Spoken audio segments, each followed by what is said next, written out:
We waren 3, zaten samen in de klas. Samen naast elkaar met ons broodje in de tas. Best wel maf, nu ik denk aan die tijden. Ik beschermde haar rug en zij had de mijne. Chillend in de zandbak en maakte kastelen. We waren net een hecht team, wilden altijd spelen. Jaren gaan voorbij, nu is het alweer 7.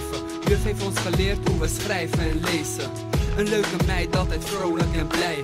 Was ik niet bij haar, dan was ze wel bij mij. We hadden zoveel lol, jep, tijd vloog voorbij. En toen moest zij verhuizen, het was over voor mij. Ik voelde me eenzaam, had niemand om te chillen. Ze kan nu niet bij mij zijn, hoe graag we ook willen. Heb haar lang niet gesproken, volgens mij is ze 9. En ik ben heel benieuwd hoe het gaat met haar leven.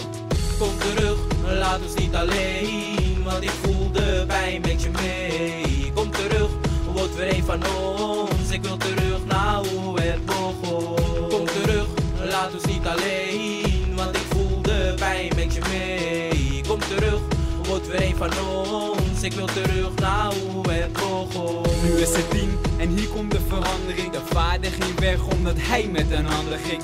En het heeft impact, want Kim werd een ander kind. Begin nu met stelen, omdat ze het spannend vindt. Middelbare school, want Kim die wordt ouder. Krijgt aandacht voor jongens waar ze veel van gaat houden.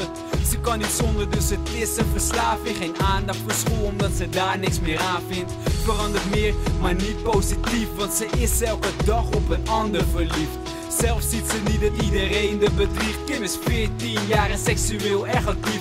Ze denkt dat het liefde is, maar zij wordt gebruikt. Nu loopt ze al een tijdje met pijn in de buik. Ze gaat naar de dokter en ze vraagt wat er is. En hij vertelt haar dat ze 2 maanden zwanger is. Kom terug, laat ons niet alleen, want ik voel de pijn met je mee. Kom terug, word weer een van ons, ik wil terug naar hoe het begon. Kom terug, laat ons niet alleen, want ik voel de pijn met je mee. Kom terug, word weer een van ons, ik wil terug naar hoe het begon. Ze kijkt vooruit, maar Kim die ziet geen zicht. Ze kijkt achteruit, maar daar is de duisternis. Kim heeft de baby aan de fles.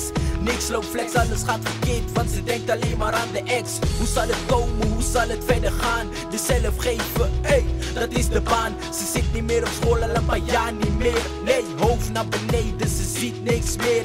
Iedereen die ziet erbij, maar niemand die wil helpen. Moeder niet, vader niet, allemaal hetzelfde. Is ze vrolijk, weet je dat ze met pijn lacht. Want ze redt het niet alleen met de kinderbijslag.